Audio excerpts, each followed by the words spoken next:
cette table ronde spéciale disruption et disrupteur.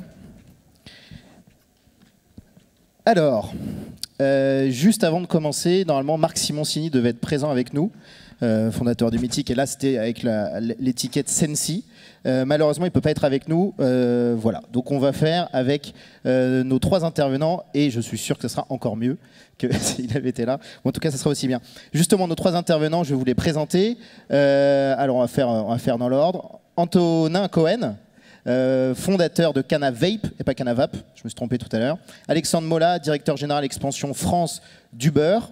Et puis Alexandre Chartier pour Ornicar. Voilà, donc nos trois intervenants. On peut déjà les applaudir. Une petite... voilà. Alors, donc pendant cette heure, on va avoir un petit peu moins d'une heure pour discuter justement des disrupteurs, ceux qui viennent casser les codes des marchés en place, ceux qui viennent bousculer des modèles parfois établis depuis très longtemps, les problèmes auxquels vous faites face et les convocations de la justice aussi de temps en temps auxquelles vous faites face, parce qu'on en parlait dans les coulisses. Mais pour deux d'entre vous, en tout cas, vous avez été perquisitionnés récemment, donc on va y revenir un peu plus tard. Comme quoi, c'est pas un métier de tout repos. Je voudrais juste, on va faire un premier état des lieux de là où vous en êtes, vous présenter chacun ce que vous faites et où vous en êtes à l'heure actuelle. On va commencer par toi, Antonin. Canavape. Je suis donc le CEO fondateur de Canavape, qui est un vaporisateur de chanvre qu'on a commencé à commercialiser il y a 3 mois. Malheureusement, en France, pour l'instant, on a suspendu la commercialisation suite à un pré-lancement en décembre avec une grosse campagne médiatique qui a généré une petite polémique. Donc on est actuellement en contact avec les autorités compétentes pour pouvoir, espérons-le, commercialiser le plus rapidement possible dans notre beau pays. Ok, merci. Alexandre Mola, toi tu es directeur général expansion France d'Uber. C'est un titre... Ronflant. Ouais, ronflant, ouais.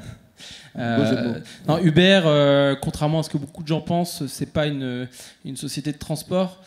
C'est une boîte de technologie qui est née à San Francisco il y a exactement 5 ans aujourd'hui. Et qui part du constat que sur Terre, il y a 1 milliard de voitures qui sont utilisées en moyenne 1 heure par jour. Donc environ 4% du temps. Et donc l'idée, c'est de mettre en relation d'un côté des gens qui ont des véhicules et qui ont la capacité de conduire d'autres personnes, et de l'autre, des gens qui veulent être transportés d'un point A à un point B. Aujourd'hui, Uber dans le monde, c'est quoi? C'est 300 villes, c'est 60 pays. En France en particulier, c'est 6 villes, c'est 1 million d'utilisateurs réguliers. Et de nombreux challenges devant nous, notamment réglementaires évidemment. Je pense qu'on aura l'occasion d'en reparler, mais c'est avant tout, et c'est ça qui est intéressant, un challenge de croissance. Aujourd'hui, on a une croissance absolument phénoménale. Uber, on n'est pas les seuls. J'ai rencontré un collègue d'EcoTaco tout à l'heure qui est basé à Lille.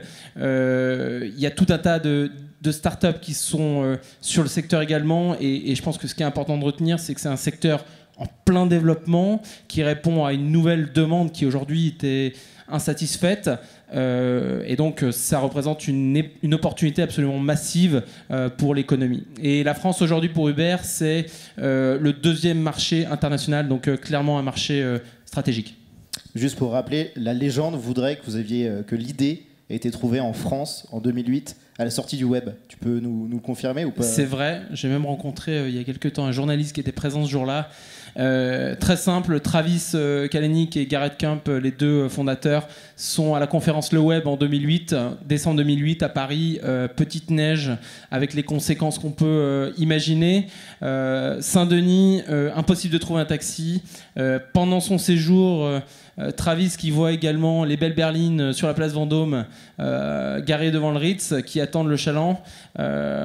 Et là, il y a une idée qui germe, qui est de dire, mais voilà, est-ce qu'on peut pas développer une application qui va permettre tout simplement de mettre en relation des gens comme moi qui avons besoin de nous déplacer, et puis ces gens comme eux qui ont besoin, qui seraient tout contents d'avoir un surcroît de business dans les moments de la journée où ils sont sous-utilisés. Donc à la base, on revient à ce constat d'un actif existant sous-utilisé, et c'est ça en partie la révolution Uber. Alors justement, tu me donnes une bonne perche pour la transition. Ces chauffeurs qui sont le vivier en tout cas de votre business ont dû passer leur permis un jour, et à l'époque, Ornicar n'existait pas. Aujourd'hui, Ornicar existe. Où vous en êtes et qu'est-ce que vous faites concrètement? Bonjour à tous. Alors effectivement, moi, c'est très pratique de passer après Uber parce que quand on essaie d'expliquer ce qu'on fait et qu'on a d'abord Uber qui intervient, nous on fait un peu ce que fait Uber. On est plus petit pour l'instant. Sur le permis de conduire, notre mission c'est quoi? Nous c'est de diviser le prix du permis de conduire par 2. Le prix du permis de conduire, le permis de conduire c'est quoi en France? C'est l'examen le plus passé. C'est dingue, c'est 1 300 000 candidats chaque année. Et pourtant c'est trop cher, c'est trop long, c'est trop compliqué, bref.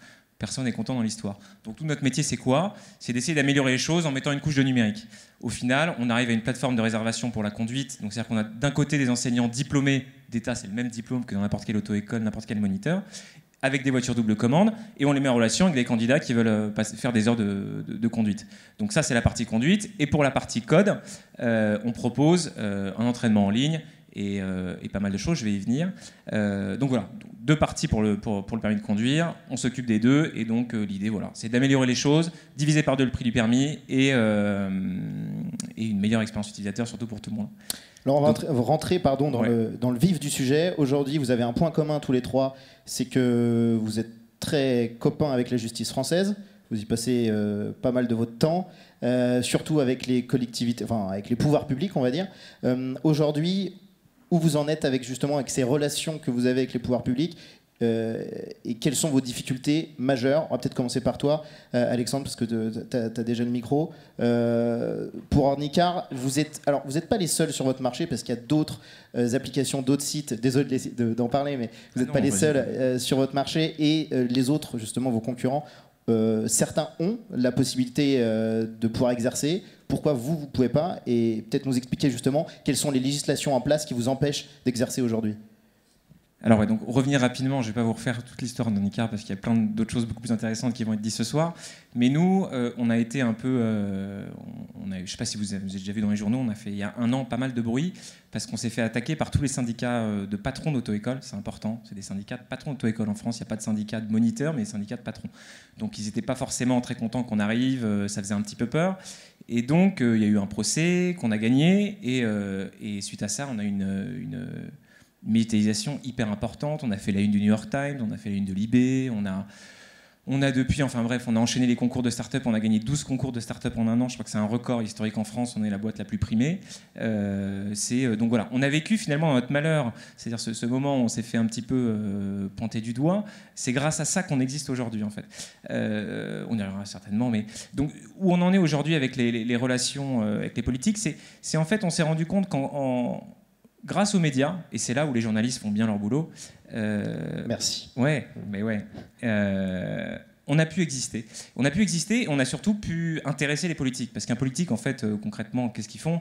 Ils gèrent des problèmes. Il y a des situations, il faut que tout le monde soit content. À côté, il y avait les auto-écoles. De l'autre, il y avait l'opinion publique, puisqu'on est les seuls sur ce marché qui ont un peu le capital sympathie de l'opinion publique. Donc voilà. Donc du coup, on a été reçus à l'Élysée, on a été reçus à Matignon, on a été reçus...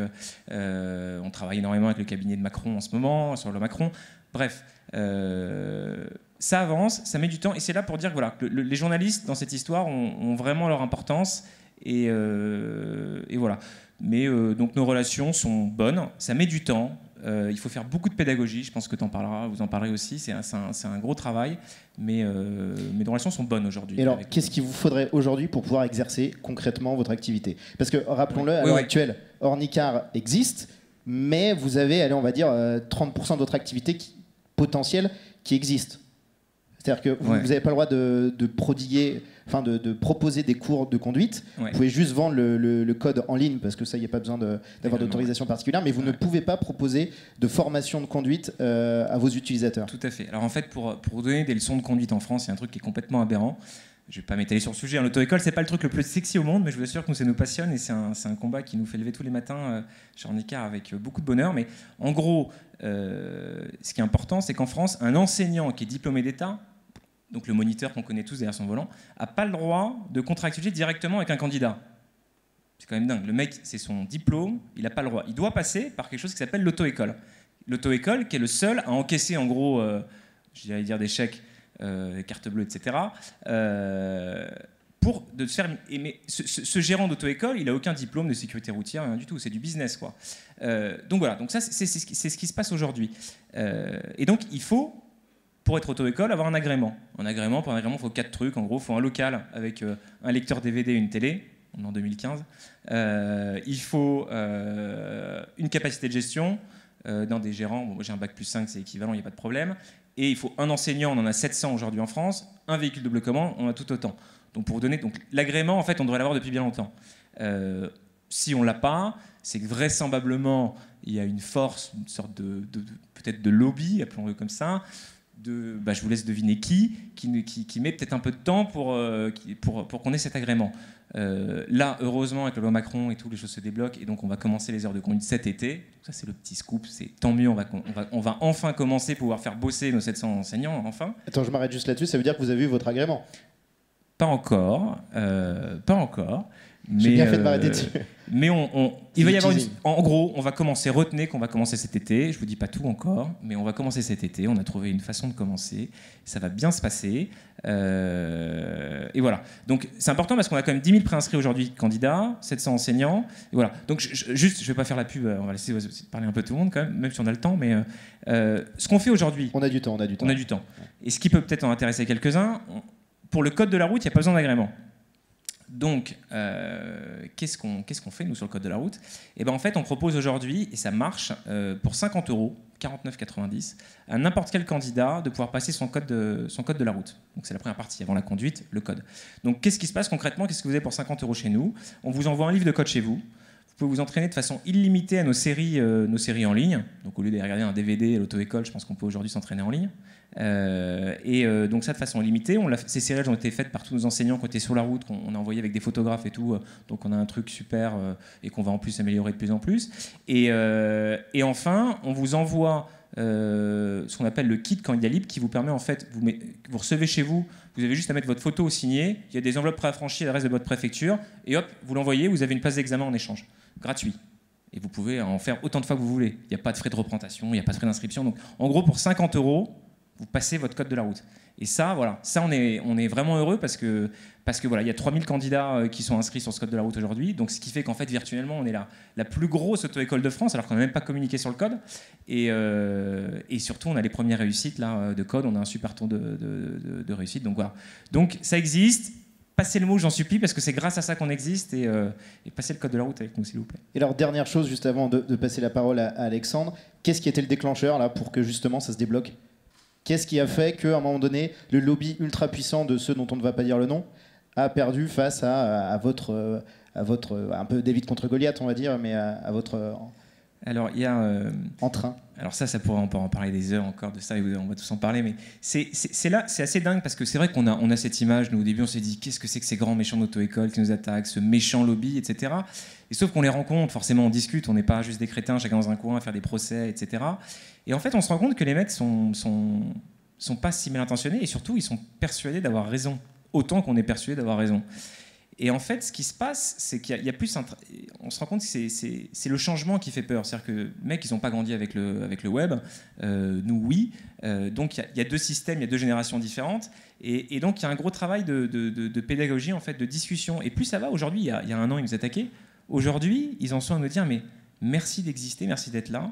Vous allez nous permettre de nous moderniser, de réduire nos coûts, d'améliorer l'expérience de nos candidats, plein de choses, quoi. Donc en fait, voilà, ça met du temps. Et donc pour répondre à ta question, qu'est-ce qui débloque? En fait, c'est juste que, en fait, il n'y a plus de blocage et on arrive à faire des choses ensemble, quoi. Et donc finalement, ça fait bénéficier tout l'écosystème d'une énergie, d'une innovation. On parlait innovation versus profession réglementée. Et ben en fait, ça se transforme avec ce versus. Il va de plus en plus avec ensemble, quoi. Et ça, c'est bien. Alexandre, pour Uber, alors là, c'est un feuilleton, c'est un peu les feux de l'amour. J'ai l'impression que tous les 2 mois, il y a pas que Uber d'ailleurs, il y a tous les VTC, tout le secteur des VTC. Tous les 2 mois, il y a une nouvelle contre-attaque, une attaque, etc. Est-ce que tu peux déjà nous résumer rapidement, je sais que c'est compliqué, mais ce qui s'est passé, la chronologie des événements et là où vous en êtes aujourd'hui, sachant qu'il y a quelques semaines, il me semble que c'était le 22 mai dernier, il y a un arrêté qui a été rendu par le Conseil constitutionnel justement, qui vous donne raison et qui donne aussi raison au taxi, on va dire, traditionnel. Alors, où on en est déjà dans la chronologie? Bon, on va essayer de simplifier un tout petit peu la chronologie parce que c'est effectivement extrêmement compliqué. Je crois que jamais une entreprise a été devant autant de cours suprêmes dans un pays. Cour de cassation, Conseil d'État, Conseil constitutionnel, Tribunal de commerce, enfin bref, en gros, toutes les institutions y sont passées. C'est pas de notre fait, la plupart du temps, c'est qu'on est attaqué et nous, on répond et surtout, on monte au créneau pour faire évoluer tout un secteur. Je pense que déjà, le constat de base, c'est de remarquer, et ça c'est valable pour tout le monde, c'est de remarquer qu'il y a un énorme hiatus entre, d'un côté, le cadre technologique sur lequel nous, on s'appuie.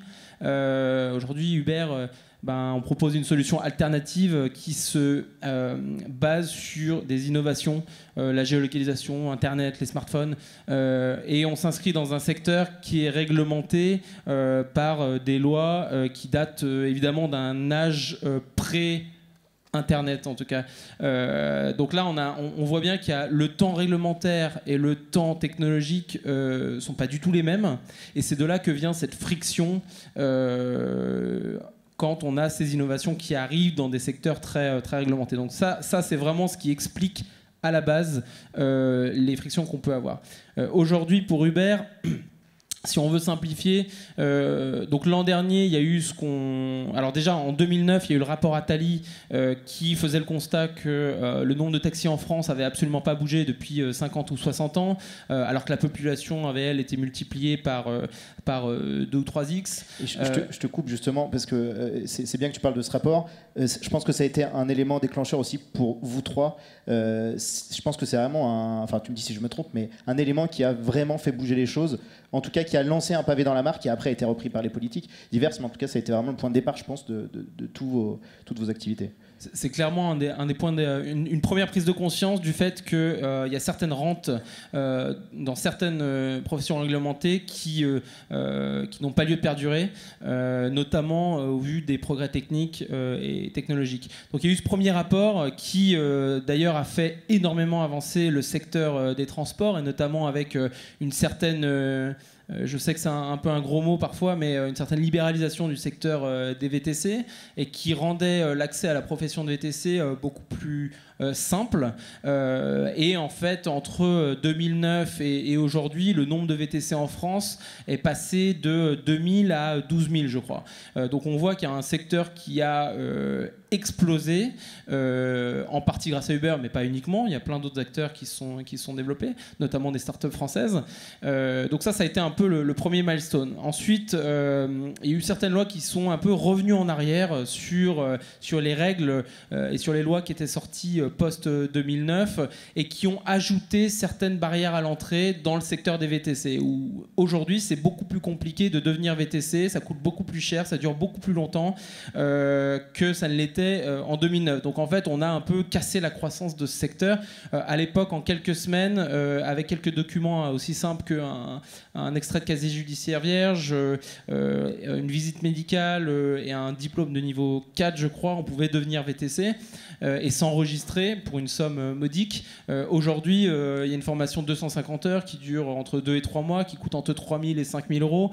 Tout ça, c'est des investissements vraiment lourds pour des populations qui sont soit en phase de réorientation professionnelle, soit dans une situation précaire et qui, là, trouverait une belle issue de secours. Donc on voit qu'il y a eu une volonté de casser un peu la croissance de ce secteur et qui n'était pas forcément justifiée.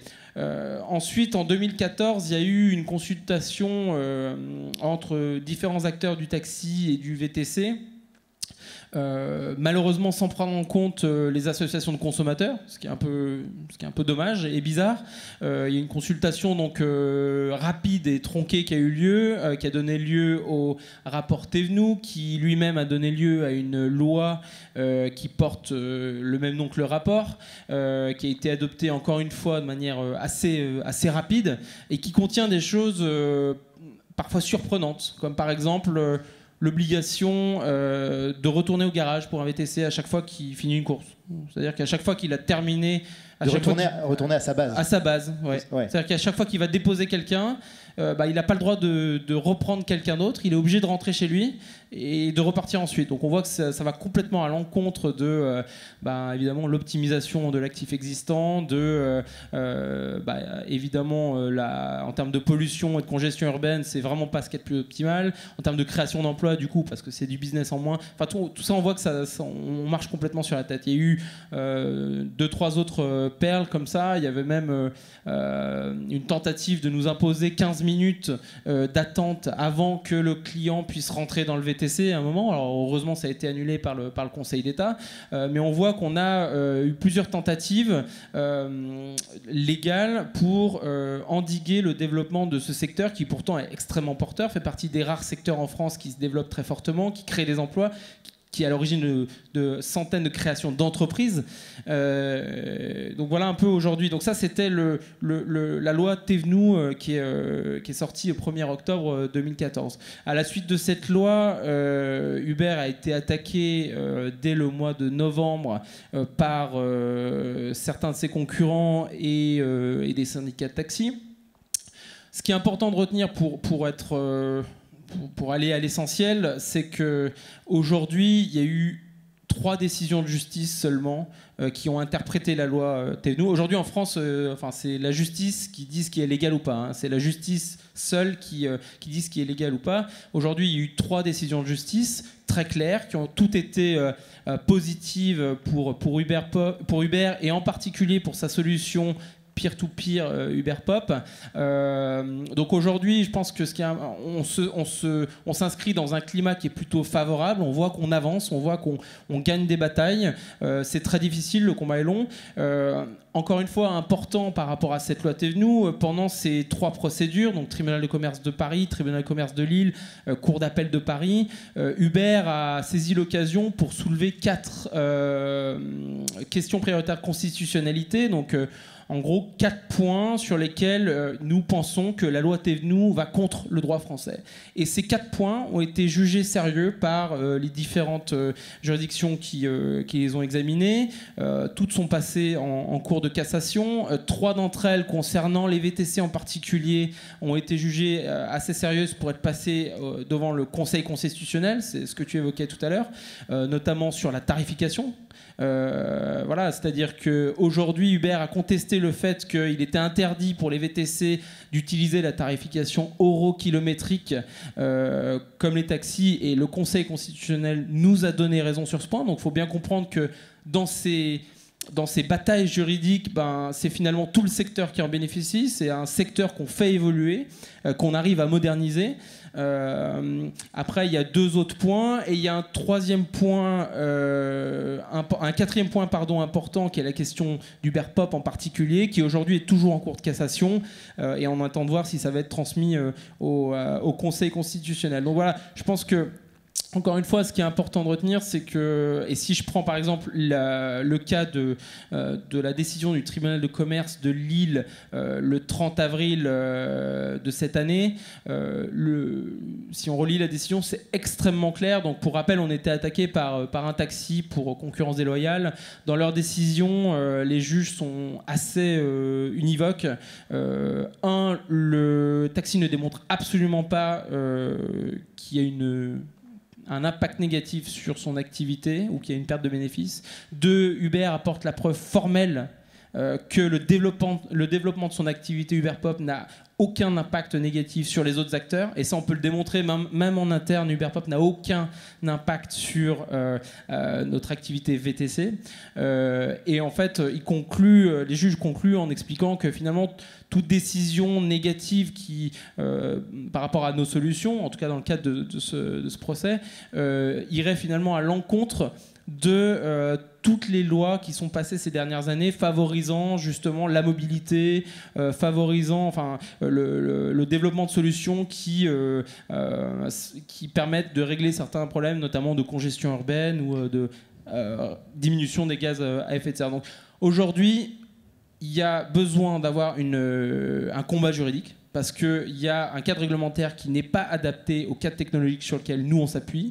Ce qui est très important, c'est de ne surtout pas faiblir, de continuer à avancer. Comme le disait Alexandre, c'est primordial d'expliquer ce que l'on fait, d'expliquer ce que l'on apporte en termes de mobilité dans notre cas, en termes d'opportunités économiques à chaque territoire, dans chaque territoire où on est présent. C'est pour ça que c'est extrêmement important, évidemment, de parler avec les ministères concernés, parce qu'on est dans un pays centralisé, mais aussi et surtout de travailler avec les autorités locales, les collectivités locales, les maires, les départements, les régions, pour expliquer vraiment ce qu'on apporte dans leur territoire à leurs concitoyens. pour finir sur ce point-là, juste pour donner une anecdote, on était présent au Festival de Cannes cette année et en 2 semaines, on a calculé qu'on avait transporté pratiquement 100 000 personnes.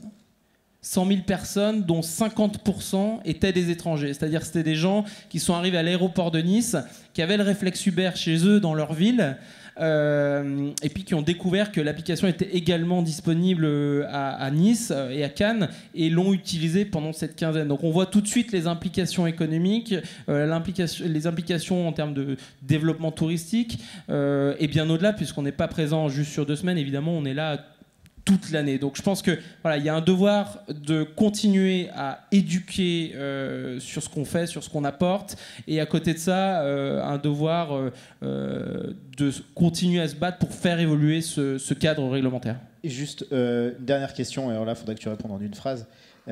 Où vous en êtes là, les prochaines démarches, on va dire, juridiques, ça va être quoi ? Parce que là, en fait, en gros, on l'a compris, ça commence à se stabiliser, entre guillemets. Vous arrivez à trouver une sorte de statu quo avec les taxis. La prochaine démarche juridique, c'est quoi, du coup ? S'il y en a une ?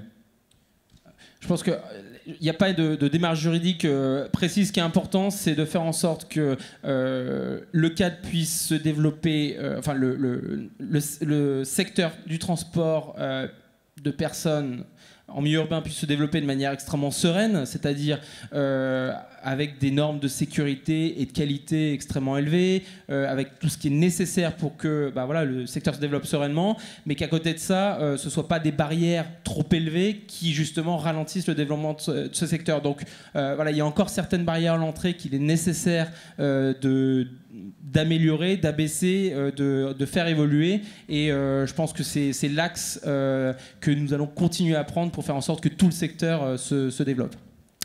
Ok, merci. Et en tout cas, effectivement, c'est important de le rappeler, votre démarche profite à tous les VTC. Et d'ailleurs, quand on demande à toutes les entreprises qui se lancent sur le marché, elles disent toutes la même chose. Vous aidez aussi à enfoncer des portes. Antonin, pour Canavape, alors vous, la bataille juridique, tu savais de base que de toute façon, ça allait être très compliqué. Est-ce que tu peux nous rappeler déjà en quelques mots ce que vous faites concrètement ? Et là où vous en êtes dans le feuilleton, pareil, judiciaire que vous avez avec l'État français ?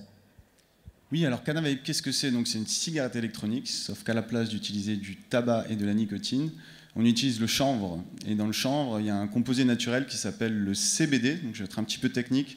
Je vais parler d'histoire et de biologie. Le CBD, donc, c'est une molécule qui n'a aucun effet secondaire, donc aucun effet euphorisant, qui est présent naturellement dans la plante de chanvre. Et donc, c'est un extrait de chanvre qu'on utilise dans une cigarette électronique, comme l'industrie de la cigarette électronique utilise un extrait de tabac pour du e-liquide classique. Et nous, c'est vrai qu'on est un petit peu victime, je dirais, de l'amalgame qu'il y a entre le cannabis, le chanvre.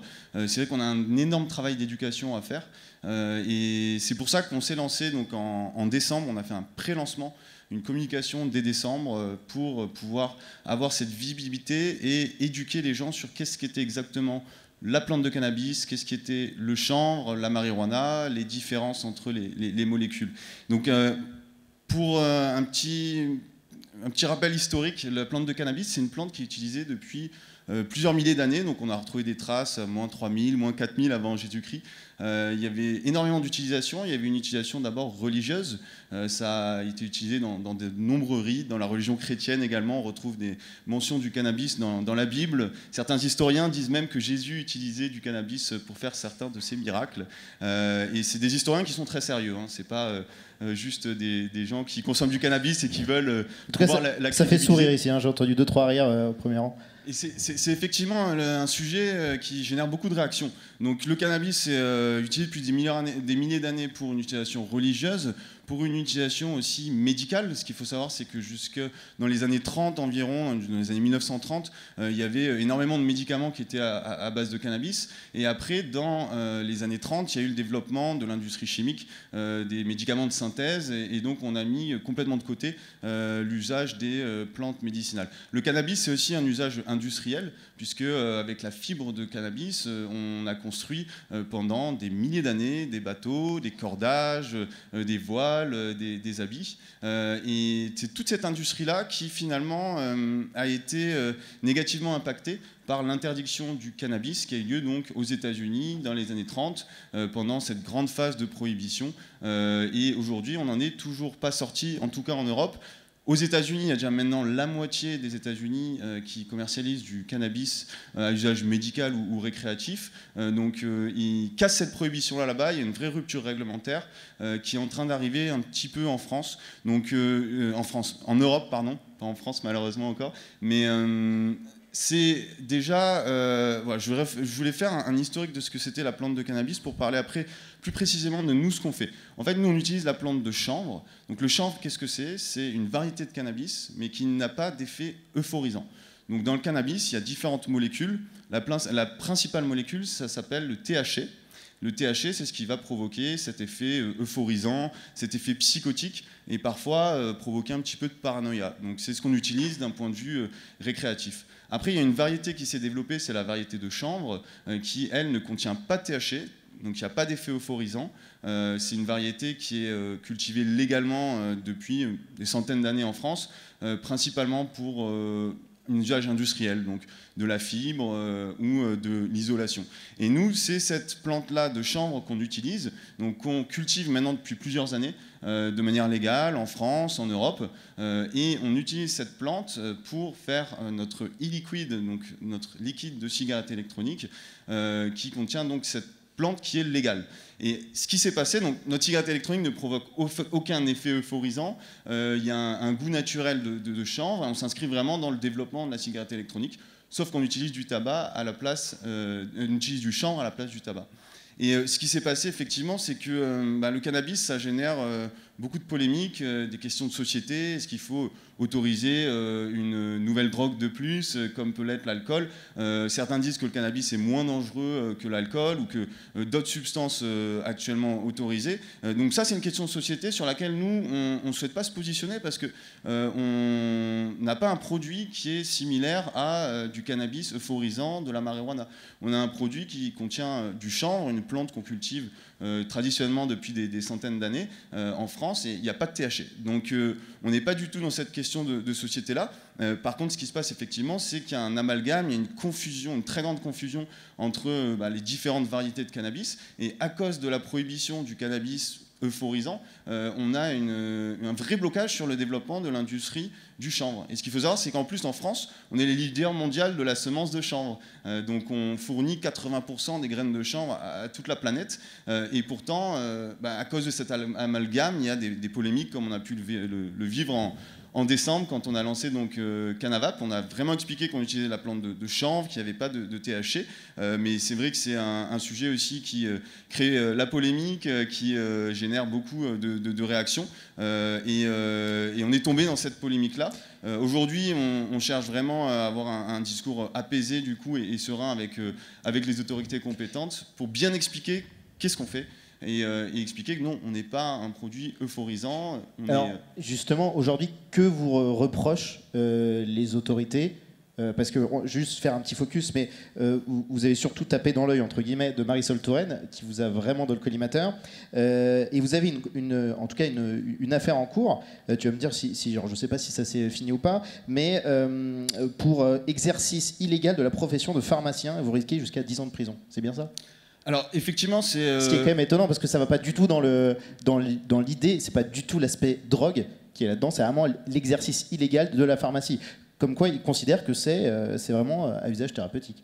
Et pourtant, il n'y a pas encore aujourd'hui de médicaments similaires à ce qu'on fait. Nous, on est un produit de consommation courante. Donc, on a un extrait de chanvre. Ce n'est pas pour se soigner. Donc, on a commercialisé notre produit comme on commercialise une cigarette électronique. On n'est pas un médicament. On l'a noté clairement sur notre website, dans notre communication aussi. Ce qui s'est passé, c'est qu'effectivement, il y a eu également un emballement médiatique, une présentation de notre produit qui n'a pas été forcément très claire. Et c'est ça surtout qui nous a été reproché. C'est l'interprétation qui a pu être faite de notre projet. Donc évidemment, on ne peut pas lancer un nouveau médicament sans avoir de certification. Et c'est sur ce point précis, sur la communication, qu'on est revenu vers nous. Donc on est extrêmement prudent sur la manière dont on communique. On essaye vraiment d'expliquer clairement qu'est-ce que c'est, de ne pas tomber justement dans l'amalgame. Mais c'est effectivement assez paradoxal qu'on soit accusé de pratique illégale de la médecine sur un produit comme Canavape. Pourquoi on choisit, alors là c'est une question à tous les trois, pourquoi on choisit d'aller attaquer, entre guillemets, d'aller disrupter un secteur d'activité bien ancré avec des codes qui sont déjà bien en place? Pourquoi on choisit ça plutôt que d'aller à la facilité? Il y a plein de business possibles, surtout que vous êtes tous entrepreneurs dans l'âme. Il y a beaucoup de possibilités de business, de création de business. Pourquoi on se dit un jour, tiens, je vais aller à la plus grande difficulté, c'est aller essayer de déplacer des montagnes, aller bousculer les codes établis. Et si Marc Simoncini était là, en plus, il aurait pu, je pense, nous le dire. Je vais m'adresser à toi, je vais te poser des questions. Alexandre, tu connais bien en plus Marc Simoncini parce qu'il est investisseur chez toi. Lui, il s'attache beaucoup, il croit beaucoup à ces modèles disruptifs. Pourquoi, toi, personnellement, et après je poserai la question aussi à nos deux autres intervenants, pourquoi toi, tu as décidé d'aller disrupter ce marché? Pourquoi celui-là et pourquoi pas la facilité d'aller sur des business plus traditionnels, entre guillemets?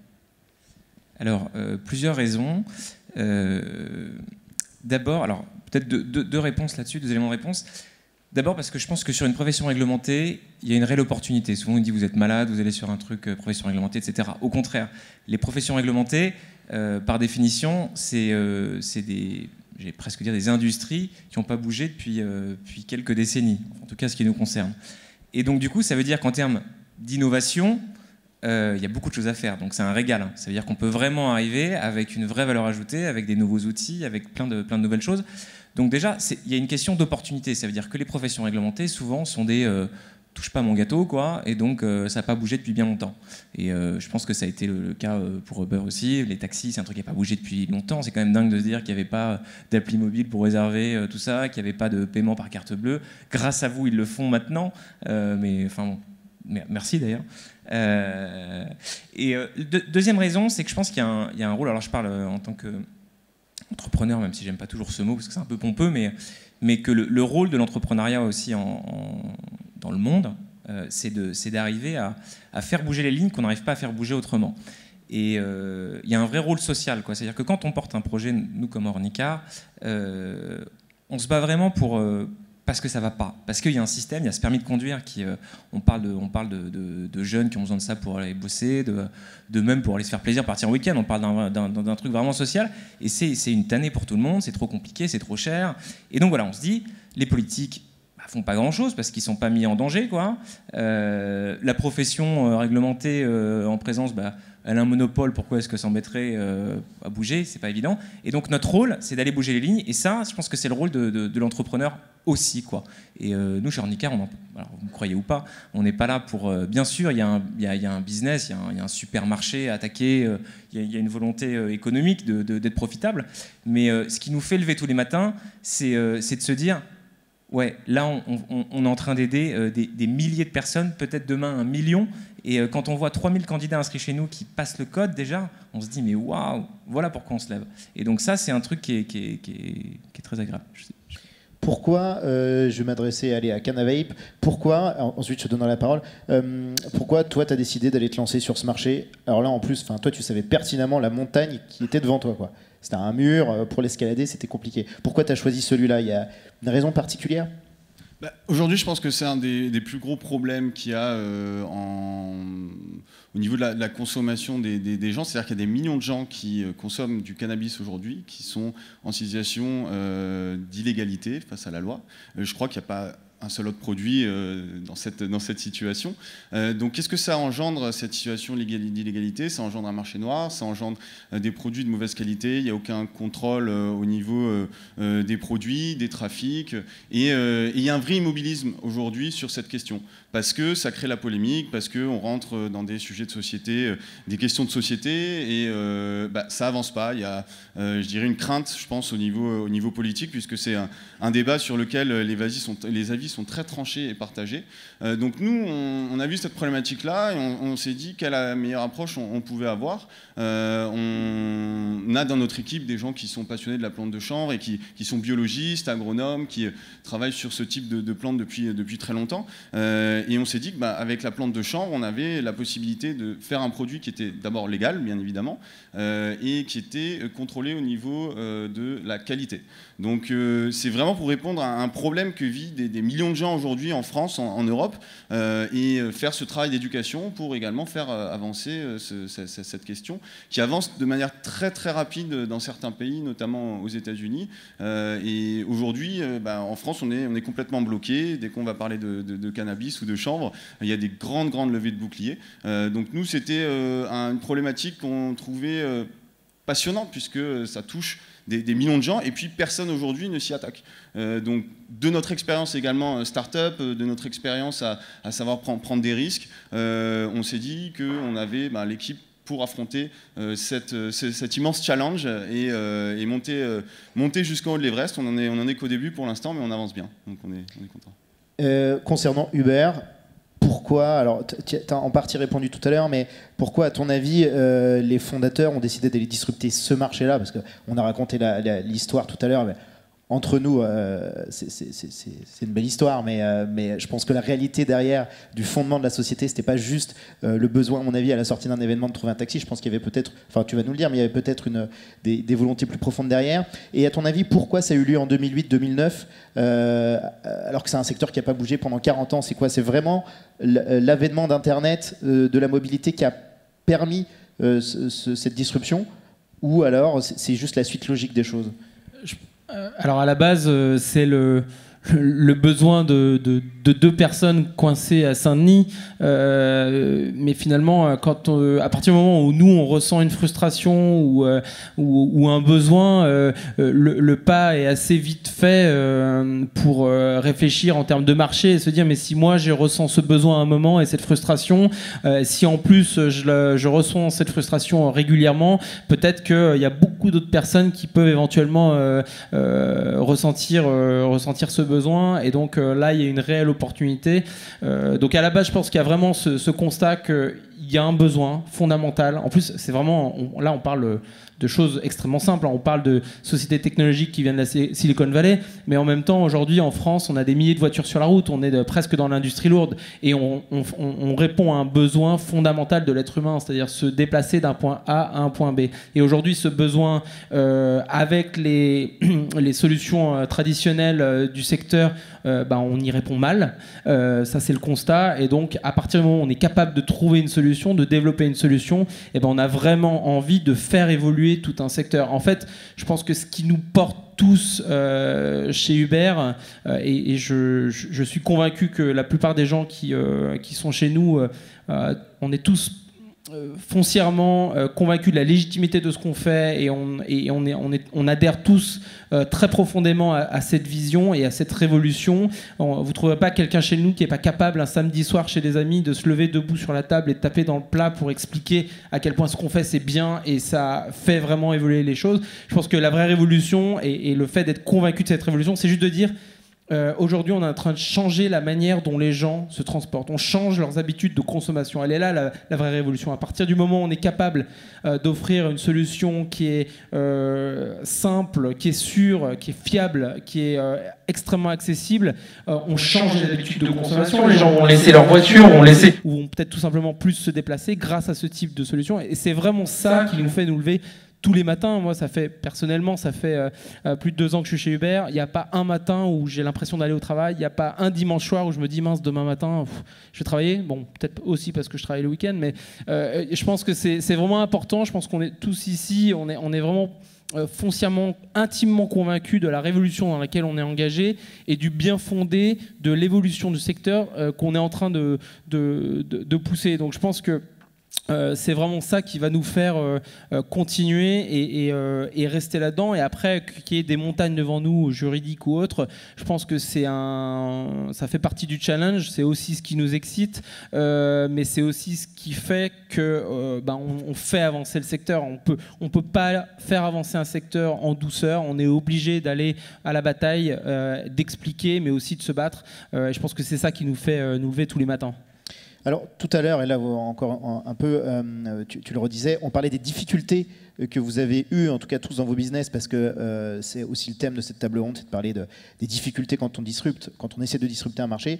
J'aimerais bien aussi qu'on parle parce que c'est ça aussi qui vous a permis d'y arriver, enfin, en tout cas en train d'y arriver, de tout cet écosystème, de tous ceux qui gravitent autour de vous et qui vous aident, parce qu'il y en a beaucoup. Il ne faut pas l'oublier quand même, quand on essaie de disrupter un marché, alors je vais me tourner vers toi Alexandre, mais quand on essaie de disrupter un marché, il y a tout un écosystème, je ne sais pas comment on pourrait dire, mais beaucoup de choses qui se mettent en place autour et qui t'aident aussi. Toi, qu'est-ce qui t'a le plus aidé dans le développement de ce projet, sachant que je suis sûr qu'il y a forcément des matins où on se dit j'abandonne tout, c'est plus possible, je me suis encore pris une bâche. Enfin, il y a forcément des matins où ça arrive. Qu'est-ce qui te pousse à continuer ? Qu'est-ce qui t'a poussé en tout cas ? Qu'est-ce qui t'a aidé ? Alors, honnêtement, il n'y a pas encore une matin où je me suis dit j'arrête. Pour la simple et bonne raison que quand on a des millions de candidats et qui nous soutiennent, enfin nous pas des millions encore, mais déjà qui nous envoient des tweets chaque jour, des messages disant on vous attend les gars, vous êtes nos sauveurs, et on a aussi tous ces enseignants qui nous disent putain les gars, on va pouvoir enfin bosser librement, se faire mieux payer, être plus valorisé, etc. On se dit on peut plus arrêter. C'est ça qui est dangereux aussi, et c'est pour ça qu'on bosse le week-end. Et pour parler de l'écosystème, nous, si je devais retenir peut-être quelque chose qui nous a vraiment donné la foi et là où on a atteint le point de non-retour, et j'aimerais le remercier, c'est dommage qu'il n'est pas là aussi, qu'il est pas là maintenant, Marc Simoncini, qui est donc fondateur, pour ceux qui ne le connaissent pas, fondateur de Mythique. On a eu la chance, nous, de gagner un concours qui s'appelait les 101 projets, c'était il y a 1 an et demi maintenant, qui était organisé par Marc Simoncini, Xavier Niel, pour ceux qui ne connaissent pas, c'est Free, et Jacques-Antoine Grandjean, j'espère que vous le connaissez aussi, venteprivé.com. Et donc on a eu la chance de gagner ce concours. Et derrière, on a surtout levé des fonds avec eux aussi. Et donc en fait, forcément, quand on a au capital de sa société qui sont avec nous, des noms comme Niel, comme Simoncini, comme Grandjean, et voilà, déjà on est regardé, on est considéré. Et ça a été un truc qui a vraiment changé aussi notre posture. C'est-à-dire qu'on débarquait, on était des petits jeunes qui font de la tech, enfin des petits geeks dans notre coin qui essayent de trouver des outils techno pour améliorer les choses. Mais quand on a des mecs comme ça derrière nous, et ça change la donne. Donc, mais c'était aussi notre force d'aller sur quelque chose de si polémique qu'une profession réglementée comme l'auto-école. Peut-être que ça leur aurait moins intéressé si on était sur autre chose, quoi. Donc, mais donc ouais. Donc aujourd'hui, ce qui vous a le plus aidé, en tout cas, c'est ces investisseurs qui vous ont donné la possibilité de développer le projet, quoi. C'est les investisseurs, c'est les 12 concours en 1 an, c'est la une du New York Times, c'est toi, Almadines, et puis c'est surtout c'est vous tous, quoi. On a fait une pétition qui s'appelait Permis pour tous il y a 1 an suite à notre procès, Permis pour tous. Voilà, et on a eu 10 000 signataires qui ont signé comme ça alors qu'ils ne nous connaissaient même pas en quelques semaines. On s'est dit, mais, enfin voilà, là il y a c'est tout. Enfin, en fait, parfois on dit d'où vient l'idée. Désolé, très bavard aussi, mais comme tout le monde. Alexandre aussi, t'es bavard, je crois que c'est le prénom. Non, pas du tout. Souvent on nous demande d'où vient l'idée en Icare, parce qu'on dit ouais, c'est une super idée, etc. Mais en fait, l'idée, nous, on n'est que les porte-parole en fait de cette frustration. Tu parlais tout à l'heure de répondre à On est là, les entrepreneurs sont là pour répondre à des problèmes sociaux, sociétaux. C'est-à-dire que c'est ça, nous on s'attaque à un problème aujourd'hui, vous c'est les transports, voilà. Nous il y a une frustration, c'est vraiment ça, des candidats, des enseignants et tout. On est là pour répondre à ça. Je ne sais plus quelle était la question, voilà, mais bon, bavard. De l'écosystème. L'écosystème, voilà. Enfin, en tout cas, merci à tous parce que vous êtes là aussi. Je suis sûr qu'il y a quelques signataires, peut-être ici, peut-être certains qui nous suivent sur Twitter, en tout cas merci. Et je suis sûr qu'en tout cas vous allez parler du code à tout le monde autour de vous, donc un grand merci. T'es un bon publicitaire en tout cas.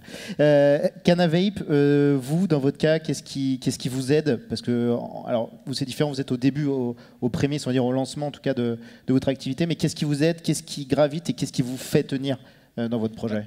Nous déjà, on est distribué déjà dans plus de 15 pays en Europe, sauf en France encore, puisqu'on est encore en discussion avec les autorités compétentes, mais on a beaucoup de succès à l'étranger. Après, on ne souhaite pas non plus aller au-delà des règles, donc on est en contact avec les autorités compétentes. Nous, l'écosystème, c'est l'écosystème réglementaire. C'est l'unique réponse face à une consommation de cannabis des gens, c'est la réponse répressive. Et on trouve que ce n'est pas la meilleure des réponses. On aimerait bien une politique de réduction des risques, on aimerait bien une politique de recherche sur les cannabinoïdes, comme ça peut se passer aux États-Unis. Donc nous, finalement, l'écosystème en Europe, c'est une réglementation qui est très très fermée. On trouve que c'est très injuste. Il y a un gros travail d'éducation qu'on doit faire à travers notre communication auprès des journalistes notamment. Et après, l'inspiration, c'est évidemment les États-Unis, puisque c'est un marché qui est en train d'exploser là-bas. Donc il y a le marché du cannabis récréatif, il y a le marché aussi du chanvre sur lequel on se positionne. Au total, aux États-Unis, c'est un marché qui pèse déjà 5 milliards, avec un taux de croissance de plus de 100% par an, avec des investisseurs institutionnels qui commencent à arriver dans l'industrie. Je pense par exemple à Peter Thiel, qui est le cofondateur de PayPal, qui vient d'investir dans un fonds d'investissement dédié au cannabis. Ils ont 75 millions de dollars et ils sont en train d'investir dans des startups. Par exemple, il y a le Uber de la livraison du cannabis qui vient de lever 5 millions de dollars à San Francisco. Et c'est tout un écosystème qui est en train de se créer aux États-Unis suite à cette rupture réglementaire. On est très très en retard évidemment en Europe. Et on essaye de faire ce travail d'éducation pour sortir du débat passionné sur le cannabis et l'intégration de cette plante qui est utilisée par des millions de gens de manière illégale encore. Vous, chez Uber, qu'est-ce qui a été l'élément déclencheur de votre croissance et de votre médiatisation? Parce que là, juste pour faire un petit point, mais il y a quelques mois, vous avez levé 2 milliards de dollars, ce qui est quand même assez rare, ça n'a pas lieu tous les jours. Pour en arriver là, qu'est-ce qui vous a aidé? Quelles sont peut-être les personnes ou un fait qui vous a poussé dans ce développement? Alors sur les levées de fonds, je suis pas à jour parce qu'en fait il y en a eu beaucoup l'an dernier jusqu'à il y a quelques mois, donc je crois qu'il y en a peut-être en cours, ou qui sont pas closés. Effectivement, c'est une chance, mais cette chance, elle vient aussi effectivement de la médiatisation. Cette médiatisation, je pense que j'aimerais juste payer un hommage spécifique aux taxis quand même, qui grâce à des grèves massives, notamment, je me souviens l'an dernier, exactement à cette époque, le 11 juin, avait organisé une grève européenne qui nous a valu une campagne de pub qui avait été évaluée à l'époque, je ne sais plus à combien de millions de dollars, et qui pourtant avait été gratuite pour nous. Donc je pense qu'à la base, c'est quand même assez rigolo, parce que finalement, à chaque fois qu'il y a une action un peu comme ça très négative, de levée de bouclier, de contextualisation extrêmement fausse et négative, finalement, au bout d'un moment, on ne peut pas vraiment berner les gens, on ne peut pas berner les consommateurs. Et derrière, il y a le vrai bénéfice qui ressort, c'est-à-dire d'un côté, une nouvelle alternative de mobilité qui bénéficie au plus grand nombre. Pour donner juste un exemple, à Paris, on a 10% des trajets qui viennent ou qui vont vers des zones urbaines sensibles. C'est-à-dire qu'on est en train de redynamiser des zones qui étaient mal desservies, dans lesquelles les gens avaient beaucoup moins accès à la mobilité. Je pense que c'est des choses qui sont vraiment importantes. Il suffit aussi, nos meilleurs avocats finalement, c'est qui? C'est vraiment le million d'utilisateurs qu'on a quand on parle de la France, qui bénéficient au quotidien de ces solutions, mais c'est aussi les 7000 chauffeurs et conducteurs qui sont sur nos plateformes en France, des gens qui ont créé leur entreprise ou alors qui ont développé leur entreprise existante et qui ont embauché, qui ont investi. Il suffit de leur parler, c'est quelque chose que je fais régulièrement, il suffit de leur parler pour comprendre à quel point on a changé leur vie. Et là, on parle pas de théorie macroéconomique, on parle d'humains, on parle de famille, on parle de gens qui, au quotidien, se sont vus révolutionner leur propre vie, se sont vus offrir l'occasion de prendre leur propre destin en main, créer leur entreprise, se développer, être indépendants. Et finalement, je pense que c'est vraiment ça qui va faire, qui déjà a commencé à faire son travail, mais qui va faire avancer tout le secteur, qui va nous permettre vraiment de continuer à porter nos messages et de faire en sorte que les autorités arrivent enfin à entendre nos discours rationnels sur ce qu'on apporte dans les territoires dans lesquels on est présent et qu'on puisse sortir enfin du passionnel porté par les taxis, parce qu'ils ont un peu le monopole du passionnel. Et je pense que c'est vraiment, plus les usages vont se développer, plus notre base d'utilisateurs clients comme conducteur va se développer, plus on arrivera à porter facilement ces messages, et aujourd'hui c'est notre grande force. Alors en quelques secondes, parce qu'on arrive bientôt à la fin de la table ronde, il nous reste un peu plus de 2 minutes 30. Vos projets à l'avenir, je vais commencer par toi Alexandre, parce que je sais que tu avais un mot à rajouter. Oui, je fais juste une petite parenthèse. Normalement, je ne suis pas du tout là pour faire la politique, et d'ailleurs je crois plus en tirage au sort que la démocratie. Enfin, pas rentrer là-dedans, c'est un autre débat. Mais il y a quelqu'un que j'ai oublié de remercier, parce que...